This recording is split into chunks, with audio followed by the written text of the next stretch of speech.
अच्छा, हमारे साथ जयनारायण भाई साहब हैं, इनसे हम जानने की कोशिश कर रहे हैं क्योंकि परिसीमन का जो रोड़ा है वो हर तरफ मचा हुआ है। क्योंकि 2 पंचायत समिति बनाने के बाद जो माहौल है वो गर्मा गया है। क्यों गर्माया, क्या कारण, जन्मदिन पर क्या विशेष, क्या विपक्ष सोच रहा है, यही हम जानने की कोशिश करें। आप बताइए, जो कल क्योंकि राठौड़ साहब का जन्मदिन भी है। हाँ सही है। ये भी सुना है कि हम भी चलते यदि हमारी मांगे पूरी होती तो। हाँ कल चूरू के अंदर हमारे एक भाजपा के नेता जन्मदिन के अपने अवसर पर एक बड़ा प्रोग्राम करने की तैयारियां कर रहे हैं। काफ़ी ज़्यादा खर्चा भी उठा रहे हैं, किराए की गाड़ियां भी लगा रहे हैं ज़बरदस्ती। गांव-गांव में किराए की और पैसे देकर गाड़ियों से लोगों को भर के एक बड़ा जन सैलाब एकत्रित करना चाहते हैं।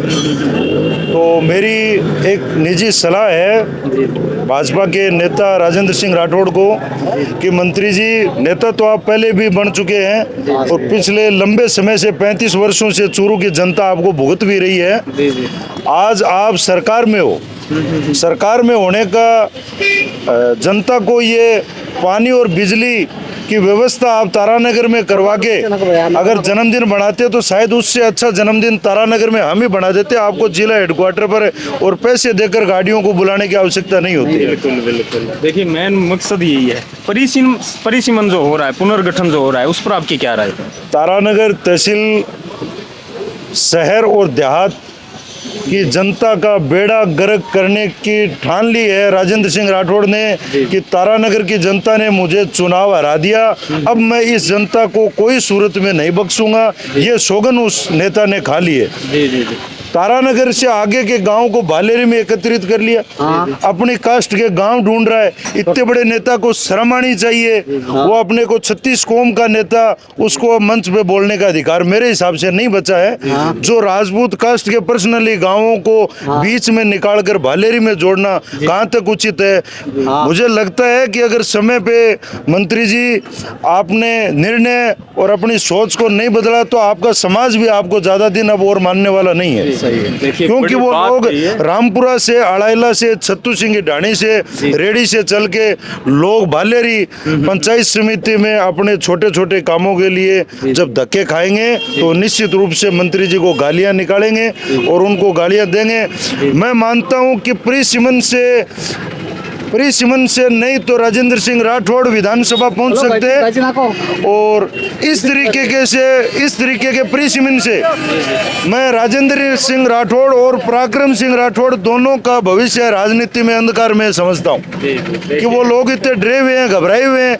किस नियत से वो लोग काम कर रहे हैं? वार्डों का परिसीमन किया है, उनको पता ही नहीं है कि चोरी भी करे तो कोई हद तक तो करे। 55 ब्लॉक बनाए, उस ब्लॉक से उन्होंने 35 वार्ड तैयार करने थे।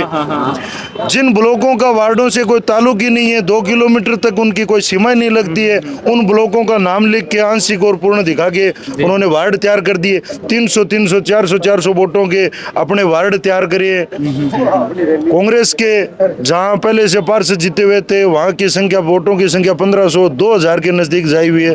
तो ये सब नीतियां जनता के विकास के खिलाफ हैं। ये लोग जनता का कतई विकास नहीं चाहते। आज तारानगर में पानी और बिजली की बहुत ही गिरी हुई स्थिति है और उसका संपूर्ण सीधा का सीधा उसका दोष है वो यहाँ के भाजपा के नेता राजेंद्र सिंह राठौड़ को जाता है। निश्चित रूप से उन लोगों ने अधिकारियों को इस तरीके से टॉर्चर कर रखा है कि यहाँ अपने को जनता के हित में कोई भी काम नहीं करना है। ये जनता मुझे चुनाव हरा दिया, मैं मेरा बदला पूरा करूंगा। भजनलाल जी की सरकार में उनका पूरा मकसद यही है कि मैं ज्यादा से ज्यादा तारानगर की जनता को कैसे परेशान कर सकूं। देखिए, और भी टारगेट उन्होंने बना लिया। बहुत धन्यवाद। भगवान उनकी सोच को बदले ताकि इस जनता का कुछ भला हो सके। हाँ सही है। ठीक है। देखिए, गहरी बात कह गई। मुद्दामुखी जो बातें हैं वो कंप्लीट हो चुकी है। आज का जो वीडियो है, आज की जो जानकारी आपको कैसे लगी, आप जरूर शेयर करें, सब्सक्राइब करें। बहुत बहुत धन्यवाद। जय हिंद, राम राम।